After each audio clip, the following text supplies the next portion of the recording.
Hey guys, welcome back to my channel, or welcome if you're new here. Today's video is going to be a deep dive into the topic of fashion and water because I feel like it's a massive issue that not a lot of us know about. And for whatever reason, I don't think the fashion industry prioritizes at least talking about their water usage in their advertising, at least not in the same way they often shout about their recycling schemes or like their use of sustainable materials or whatever. I feel like they often keep really quiet when it comes to water. And part of me thinks it's because the issue is so big and they don't want to tackle it that they keep quiet about it in the hopes we don't know anything. But I want to change that with this video. I'm hoping it will give you guys a really good background into the whole issue of water. Yeah, it means we might be able to start calling out some brands if we actually know what we're talking about. So let's just get into it. The fashion industry currently uses 93 million cubic meters of water per year. That might not mean anything to you, but basically it's the equivalent of the amount of water that 5 million people need a year. Not only is that insane, but that figure is set to double by 2030 as experts predict that the fashion industry is going to grow. But yeah, the fact that that crazy number is going to double in 6 years is insane. Fashion needs so much water because it's used through so many different stages of the supply chain. So like starting with not only the growth of crops for materials and stuff like cotton, but also raising animals needed for leather materials, and then through to the manufacturing process, which is the heavy part of the water usage and something I'm going to go into in much more detail. But first, let's go back to crops. So cotton, and by extension denim, which is a widely used material in the fashion industry, is a really thirsty crop. I feel like it's quite well known how much water is needed to raise cotton crops. I'll pop them on the screen. But the side of it I think that often gets overlooked is how these cotton crops are often grown in drought-prone areas or like water-stressed areas where the water is already in short supply and you're taking that water from communities that live around there or farmers and giving it to plants instead. I guess to understand this, you need the basic knowledge that water scarcity is a massively growing issue in the world right now. More than 2 billion people already live in an area of water scarcity, and this figure is set to increase rapidly as climate change and geopolitical tension increase. Despite the fact that we're worried that humans may run out of fresh water, we're using a massive chunk of it in the fashion industry still. I actually had one of my lovely subscribers talk about this in a comment on another video I did, and I wanted to share it because I think it's so true. Because often we have a disconnect when it comes to talking about fashion's issues and actually thinking about how they relate to us. Often it's like, well, it's happening in another part of the world, so you know, I can keep buying what I want and it's not going to affect me. This just isn't true, but this really isn't true when it comes to water. All of us are going to be impacted by the need for water in the next 20, 30 years as the climate crisis gets worse. This isn't an issue impacting someone else. I also found this really great quote which kind of looks into more of the depth of the issue, and I think also helps with our disconnect too. We're not seeing firsthand exactly how using up our fresh water is having an impact on our lives because you know, we're keeping our water and we're taking it from somewhere else and turning it into fashion and exporting it here. It means Western consumers can ignore the trail of water devastation. So not only is the production of this clothing really water intensive, not only is the growing of crops for this process really intensive, but then when you come further down the supply chain and the item makes its way to the consumer, you also have water pollution because of the fact that a lot of our materials are synthetic, and when we wash them it produces microplastics which go into our wastewater and into our supply chain. Fashion is a big polluter of microplastics. Before we move on, let's talk about progress and what the fashion industry can do. I guess right now it's kind of hard because there's no single unit of measuring a brand's water footprint, and brands aren't made to do it anyway because of a lack of legislation. One of the reasons for this is because it's hard to calculate fashion's water pollution and water usage because it overlaps with other industries. For example, leather goods are, some people say, are a byproduct from cattle rearing.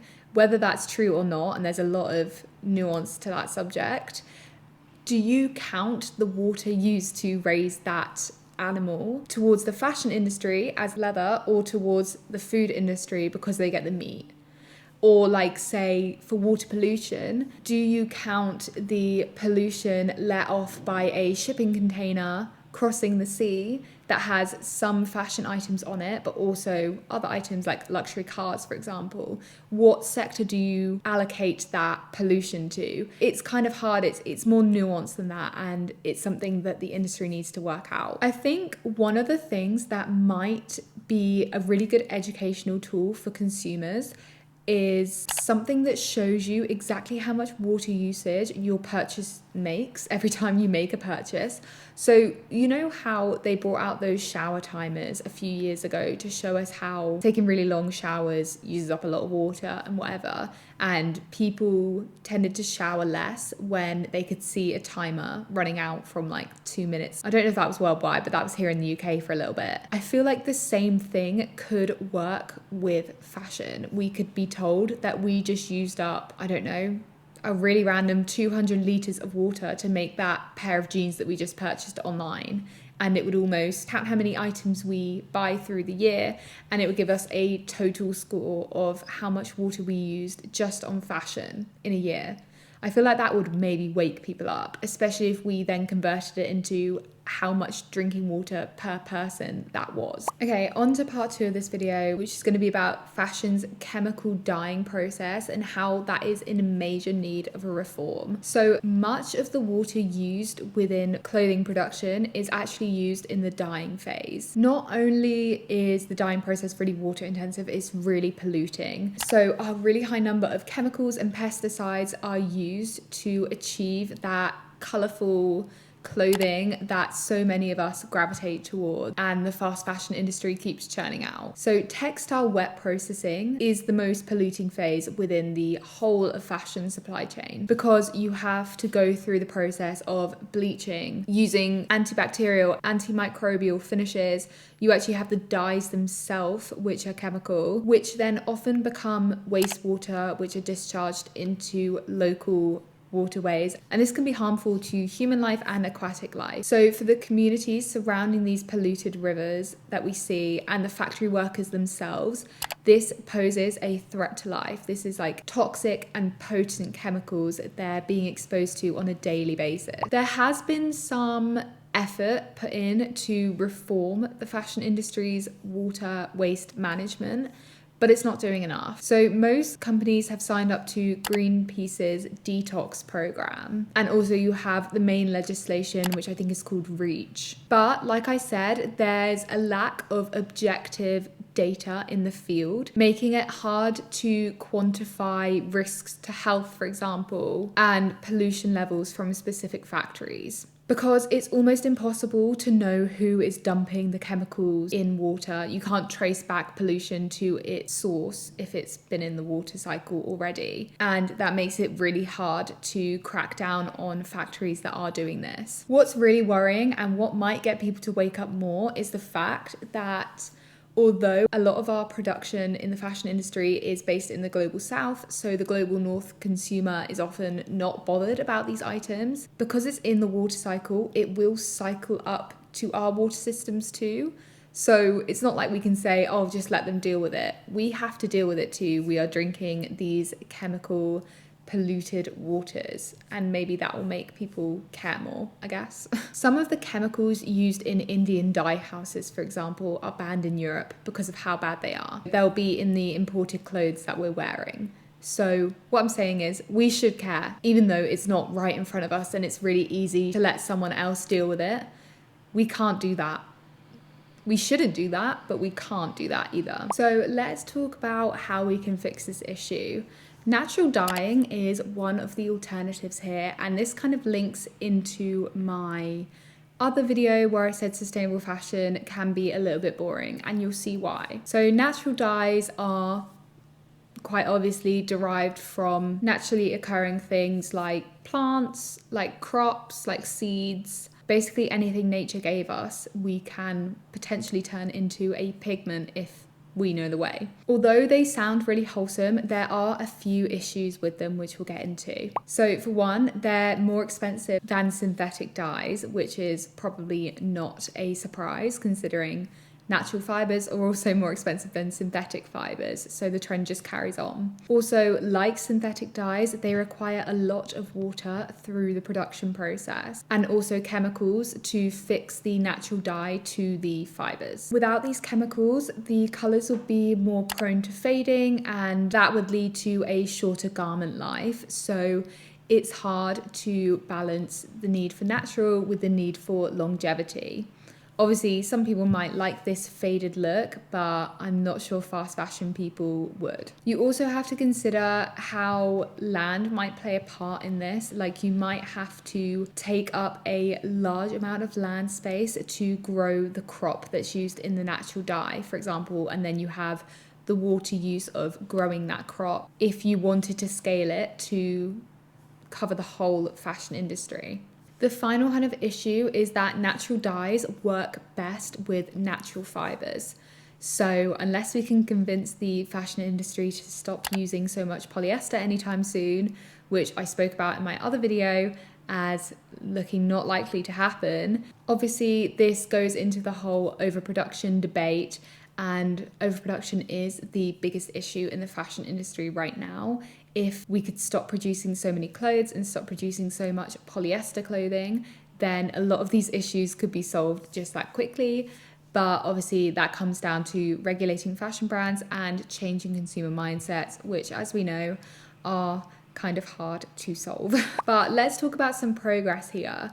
So there's been a lot of funding recently for natural-based pigments. So that proves that the industry is seeing it as a possible future and wants to maybe move it along to scale or to make it less expensive as it becomes bigger. So a company just secured something like 2 million for developing their plant-based pigments. Also, I saw this story about a bacteria that looks like leather and is also self-dyeing, which is really cool.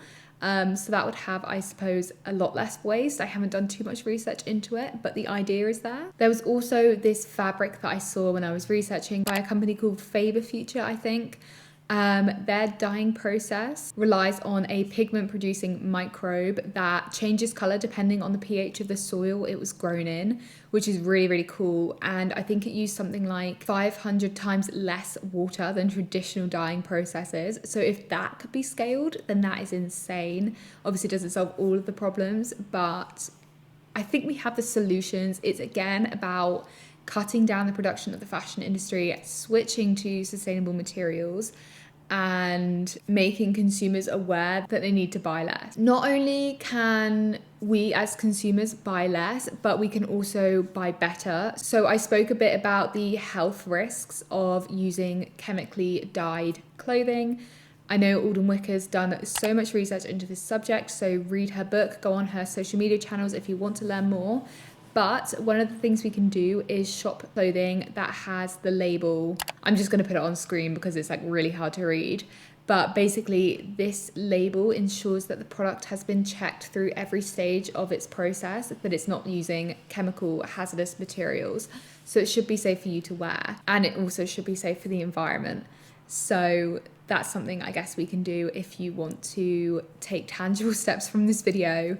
The other thing is maybe you go off and try calculate how much your purchases from the past year have cost water-wise. I might try do this and do like a little short or something. Could be quite a fun thing to do. So I'll let you know if I do it. But anyway, sorry this video's a little bit crazy. I often get too deep into a subject and then it's really hard to not nerd out about it and try make it a bit more tangible. So I hope I've managed to do that here. Let me know if you have any comments or questions and I'll do my best to answer them all. Thank you so much for watching and I'll speak to you really soon. Bye.